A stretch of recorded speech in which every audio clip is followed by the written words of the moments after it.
we'll discuss about the chemistry. We'll discuss about the uses of this compound, in particular the organic synthesis. So here, what does mean by that organometallic compound? Organometallic compounds are those compounds which having the metal carbon bond. So such a type of compounds are going to be called as a organometallic compounds. So that organometallic compounds are those compounds having metal carbon bond. There are various examples are there that belongs to the category of what metal carbon bond. Okay, and such type of bond have special character. So what is that MC bond now? So here, generally you know that metals are electropositive. That means metals are generally able to give the electron to the non-metal. Particularly here, carbon is example of non-metal, right? So metal is a electropositive character, and here obviously the carbon becomes a negative. So if you look the molecule very carefully, so we'll observe that. So there will be a polar character is going to be developed here between metal and carbon.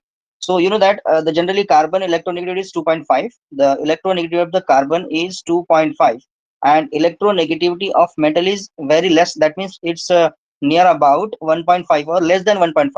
Okay, there are various metals are there that electronegativity is belong to the less to that of what carbon. That's why here metals becomes a positive and carbon becomes a negative. So that bond is going to be called as a polar. That bond is going to be called as a polar. That bond is going to be called as a ionic. Okay, and if you see the nature of that metal carbon bond here, this carbon is the source of a nucleophile here, because you know that carbon is a negative charge is going to be developed on carbon. So is rich. Carbon is electronically rich. Carbon is going to be electronically rich system. Okay, and that's why it is used for various purpose. Example, as a for act as a nucleophile, or for act as a base. It also can act as a base. Now that's why this carbon is going to be used in two way. One is called as a is act as a base, and it act as a nucleophile. So these are the two important applications of the organometallic compound. Okay, so if you see the way the chemistry behind that metal carbon bond, so as the difference between the electronegativity of the carbon and the metal ion is going to be increases, that will be increases the polar character. Example, we have various categories of what metals. You know that metals are of classified on the basis of their position in the periodic table. Example, if you are going to look to the S block elements, we have what D block elements, we have P block elements, and we have F block elements. And you know that if the metal is belong to S block, so there is a lot of difference. There is a large difference is developed between metal and carbon. Example, we'll take the example of what RLI. You know that RLI, we have the next example is RMGX. So these two metals are from the S block family, right? So example, lithium becomes a positive, and this carbon, that is R, becomes a negative. Here also the same condition, this will be like positive. Now the lithium having electronegativity is near about 0.09. The lithium having 0.09, while carbon is 2.5, as you know that. Okay, so the difference is 1.6. The difference is what? 1.6 in the carbon, that is in organolithium. The difference is 1.6 now. Okay, now in the case of what organomagnesium, magnesium is also belong to S block element. Magnesium electronegativity is 1.12 or 1.2, and carbon is again 2.5. As now the difference is 1.3. Difference is 1.3. Now on the basis of the difference between these two system, that example in RLI the difference is 1.6, and in RMGX the difference is 1.3 now. So which will going to be highly polar now? More the difference, more will the polarity, more will be the ionic nature now. Okay, so basically what, and they are violently react with the system now. So basically organometallic compounds of S block elements are highly reactive. They are, one can say, very unstable species. Okay, they are very ionic in nature, they are highly polar, and they are very wide. That means they are violently react with your reactant. So there should be a very precaution should be taken whenever they are used in the synthesis. So organometallic compounds are classified on the basis of the metals we are going to use now. Example, S block elements are there. So we have RLI, RMGX. Example, D block elements. So in D block category, what we have organocopper is there. Example, RCU. Example, we have RZN.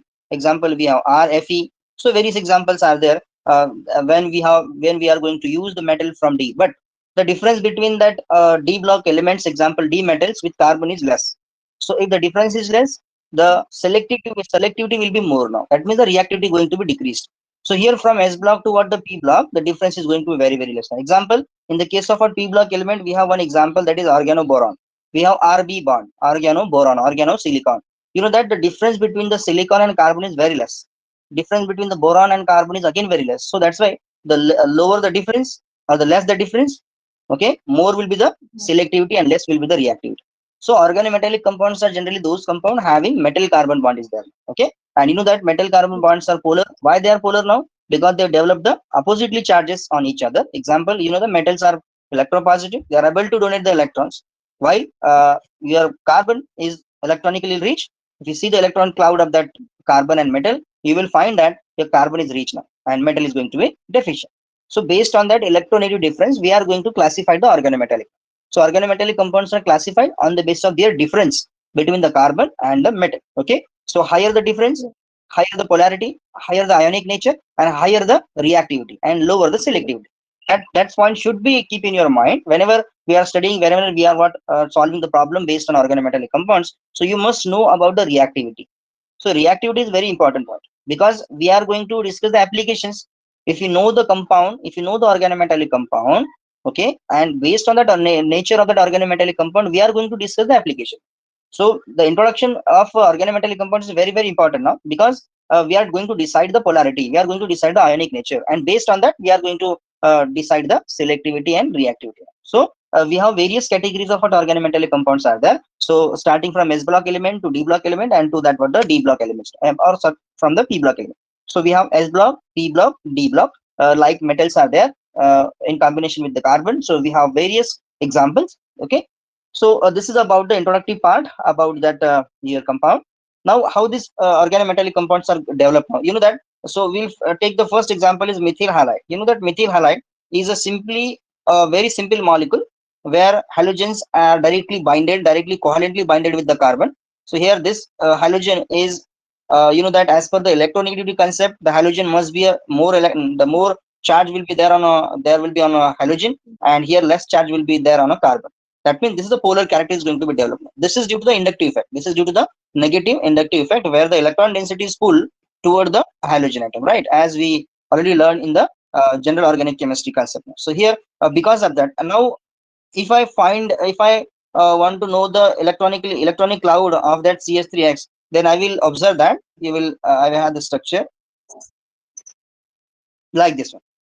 So this is the area where the electron density is much more now. Look at this one. This is what the electron density area of halogen, where the more electron density is there on the what X, and very less. That means a little amount of electron density is there on the carbon now. So based on that, we can simply here conclude that this carbon becomes a deficient and this becomes a negative. And in terms of what chemistry, we are going to call it as a this will be the electronically rich area. Electronically what rich area, and this will be going to be called as the electronically deficient area.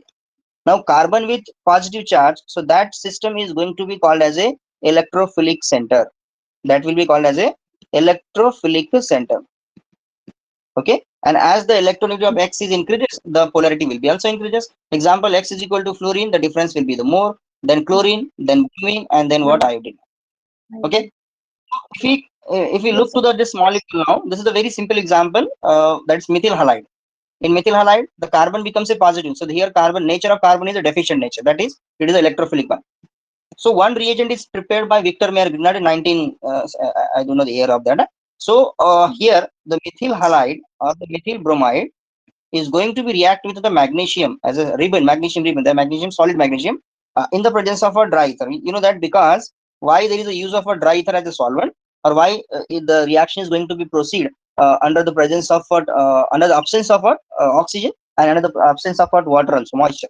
So that means whenever we are going to use this, or whenever we are going to use the S block elements particularly, so there should be a keep in mind there will be no oxygen, there will be no moisture. Okay, and then, so this condition should be maintained while using the S block element. That's why sodium, potassiums are generally kept in the kerosene and etc. Okay, as you know that. Now here the very simple reaction is there now. Magnesium is previously zero oxidation because every single element, every single and pure element is always in a zero oxidation state, because single element can't give the electron or can't take the electron. That's why there will be no charge developed on that particular element. Example, if I ask the question, so what will be the oxidation state of sodium? It is zero. But if the oxidation state of sodium in sodium chloride, then it will be +1. So sodium chloride is a compound, and every element want to make a compound with other element by losing electron or by gaining electron. That based on that we are decided the oxidation state. So single element or the pure element have always zero oxidation state. Now this magnesium, which is previously the zero oxidation state, is going to be inserted in between the carbon and halogen bond. So there will be a formation. There is a formation of CH3 MgBr. Now this compound is completely different from your previous one. Now here magnesium donates the 2 electron because magnesium is belong to NS2 family. Magnesium is belong to NS2 means it is a two valence electrons are there in the last orbital. So here this magnesium is now going to be a +2 oxidation state. Here the carbon becomes a negative charge, bromine becomes a positive, bromine becomes also negative charge, and here this magnesium is going to be developed a 2 positive charge on it. So based on that, now what type of the reaction is this? So this reaction is going to be called as a oxidative insertion reaction. This will be called as a oxidative. Why it is called as an insertion now? Because here magnesium is going to be inserted in between the carbon and halogen. And why it is called oxidative now? Oxidative means those reactions where it's going to be the reaction where system is going to increase their oxidation number. Here magnesium is converted 0 to +2 now. And now look the compound of particularly this molecule as now look at this one CH3, this is Mg and this is Br.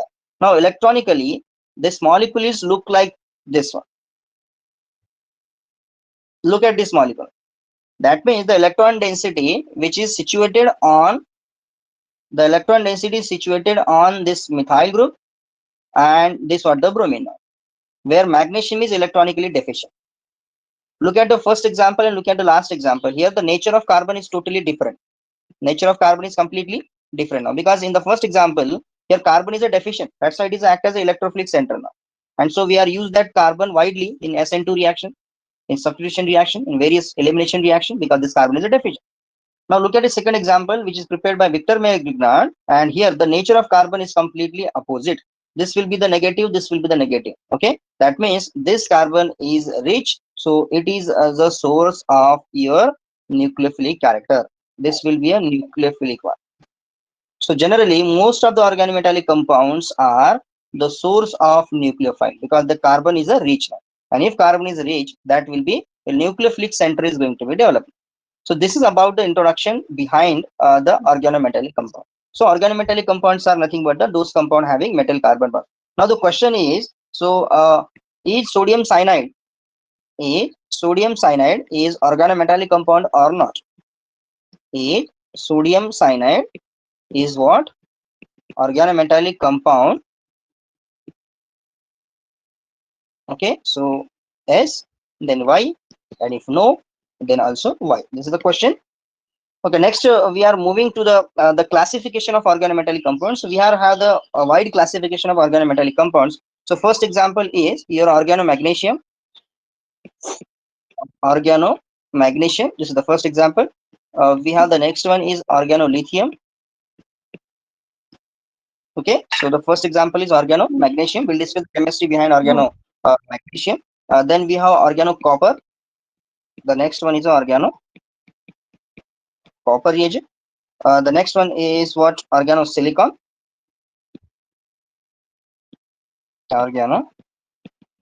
So before that we will discuss the, so first two are S block organometallics. The next one is D block. So that is, this one is organozinc. Okay. Later on we have organoiron.